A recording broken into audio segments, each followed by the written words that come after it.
आज हम अपनी इस रिपोर्ट में कृष्ण लीला की आगे की बातें बताने जा रहे हैं। तो चलिए बताते हैं श्री कृष्ण लीला में आगे क्या हुआ। बताएंगे आपको अपने इस वीडियो में जब द्रौपदी के स्वयंवर में किस तरह से अर्जुन ने लक्ष्य को भेदा और इसके बाद क्या हुआ। शिशुपाल सहित अन्य राजा जो होते हैं वो तलवार निकाल लेते हैं, फिर श्री कृष्ण और बलराम फिर आते हैं और क्या होता है चलिए बताते हैं आपको अपने इस खास रिपोर्ट में। नजर हमारी इस खास रिपोर्ट में। द्रौपदी के स्वयंवर में बड़ी बड़ी महारथी पहुंचते हैं। श्री कृष्ण और बलराम को विशेष अतिथि के रूप में आमंत्रित किया जाता है। बता दें आपको, श्री कृष्ण और द्रौपदी ने आजीवन भाई बहन का रिश्ता निभाया। जब जब द्रौपदी पर विपदा आई या द्रौपदी ने श्री कृष्ण को पुकारा, श्री कृष्ण द्रौपदी की रक्षा करने चले आए। राजा द्रुपद प्रतियोगिता प्रारंभ करने की आज्ञा देते हैं। जी हाँ, बात कर रहे हैं हम द्रौपदी के स्वयंवर की, जहाँ पर राजा द्रुपद प्रतियोगिता प्रारंभ करने की आज्ञा देते हैं। तो सभी के कहने पर सबसे पहले दुर्योधन उठ खड़ा होता है और इसके बाद सभी महारथी प्रत्यंचा चढ़ाने की कोशिश करते हैं, मछली पर निशाना लगाने की कोशिश करते हैं, लेकिन सभी असफल हो जाते हैं। और बारी आती है फिर अर्जुन की। अर्जुन द्रौपदी की ओर देखता है और फिर वह वहां उपस्थित ब्राह्मणों को देखता है। तो एक ब्राह्मण कहता है, देख क्या रहे हो, आगे बढ़ो और महाराज द्रुपद की चिंता को दूर करो। द्रुपद ब्राह्मण वेशधारी अर्जुन को देखते हैं। फिर अर्जुन धनुष को प्रणाम करके उसकी परिक्रमा लगाते हैं। सभी देखते हैं कि ये क्या कर रहा है। तभी एक दासी अर्जुन की ओर इशारा करते हुए कहती है, देखो तो कितना तेज है। द्रौपदी यह सुनकर प्रसन्न हो जाती है और अर्जुन को देखने लगती है। अर्जुन परिक्रमा करने के बाद ऊपर आसमान में देखकर प्रणाम करता है और फिर धनुष को प्रणाम करता है। यह देखकर बलराम व्यंग से कहते हैं, कन्हैया सब क्षत्रिय राजा हार गए और अब ये ब्राह्मण धनुष उठाएगा। तब श्री कृष्ण कहते हैं, यही अर्जुन है दाऊ भैया। यह सुनकर बलराम चौंक जाते हैं। अर्जुन? उधर द्रौपदी यह सुन लेती है और वह भी चौंक जाती है। फिर श्री कृष्ण द्रौपदी को इशारे से बताते हैं, यही है। द्रौपदी समझकर प्रसन्न हो जाती है। फिर अर्जुन अंत में श्री कृष्ण की ओर देखकर हाथ जोड़कर उनसे अनुमति मांगता है। तो श्री कृष्ण आशीर्वाद देकर गर्दन हिला देते हैं। तब अर्जुन धनुष को फिर अर्जुन श्री कृष्ण की ओर देखकर हाथ जोड़कर उनसे अनुमति मांगता है। तो श्री कृष्ण आशीर्वाद देकर गर्दन हिला देते हैं। तब अर्जुन धनुष को पकड़कर एक ही झटके में उठाकर भूमि पर खड़ा रख प्रत्यंचा चढ़ा देता है। कई राजा उसकी जय जयकार करने लगते हैं, जय हो जय हो। फिर अर्जुन द्रौपदी की ओर देखते हैं तो वह प्रसन्न हो जाती है। राजा द्रुपद भी राहत की सांस लेते हैं। फिर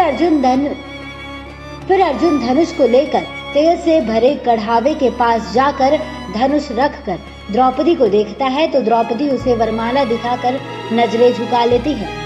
फिर वह श्री कृष्ण की ओर देखता है और फिर वह उल्टे घूम रहे चक्र के भीतर घूमती हुई मछली की आंख को देखता है। फिर वह कढ़ावे में भरे तेल में मछली का प्रतिबिंब देखता है। फिर वह एक बाण उठा लेता है और कढ़ावे में मछली को देखकर बाण का धनुष से संधान कर देता है। तीर सीधा मछली की आंख में जाकर लगता है। ऊपर चक्र के भीतर मछली की आंख में लगे तीर को देखकर शिशुपाल, दुर्योधन, जरासंध इत्यादि सभी अचंभित रह जाते हैं। सभा में उपस्थित सभी लोग खड़े हो जाते हैं और अर्जुन की जय जयकार होने लगती है। द्रौपदी यह देखकर अति प्रसन्न होकर खड़ी हो जाती है। फिर अर्जुन धनुष को पुनः उसके स्थान पर रख देता है। तब द्रौपदी वरमाला लेकर अर्जुन की ओर बढ़ती है और फिर अर्जुन के गले में वरमाला डाल देती है। सभी जय जयकार करने लगते हैं। अर्जुन की जय जयकार होने लगती है। यह सुनकर शिशुपाल तलवार निकाल लेता है और चीख कर कहता है, नहीं, यह हमारा अपमान है। उसे देखकर जरासंध, दुर्योधन इत्यादि भी तलवार निकाल लेते हैं। शिशुपाल कहता है, इस ब्राह्मण ने हमारा अपमान किया है, हमारा तिरस्कार किया है, ये मक्कार है, इसे मारो। यह सुनकर वहां उपस्थित सभी ब्राह्मण और ऋषि अर्जुन के पास खड़े हो जाते हैं। द्रुपद कहता है, आप सभी लोग शांत हो जाइए, शांत हो जाइए। यह देखकर युधिष्ठिर कहते हैं, नकुल और सहदेव, अब हमारा यहाँ रुकने का कोई काम नहीं, चलो। फिर युधिष्ठिर कहते हैं भीम से कि भीम, तुम अर्जुन की रक्षा के लिए यहाँ रुकोगे। भीम कहता है, जी भैया। युधिष्ठिर, नकुल और सहदेव चले जाते हैं। फिर शिशुपाल सहित कुछ राजा तलवार लेकर अर्जुन की ओर बढ़ते हैं तो भीम एक खंबे को उखाड़ लेता है। शल्य कहता है कि सुनो, यदि ये कन्या किसी क्षत्रिय पुरुष को नहीं चुन सकती तो इसे ही जला दो। सभी कहते हैं हाँ, इसे ही जला दो।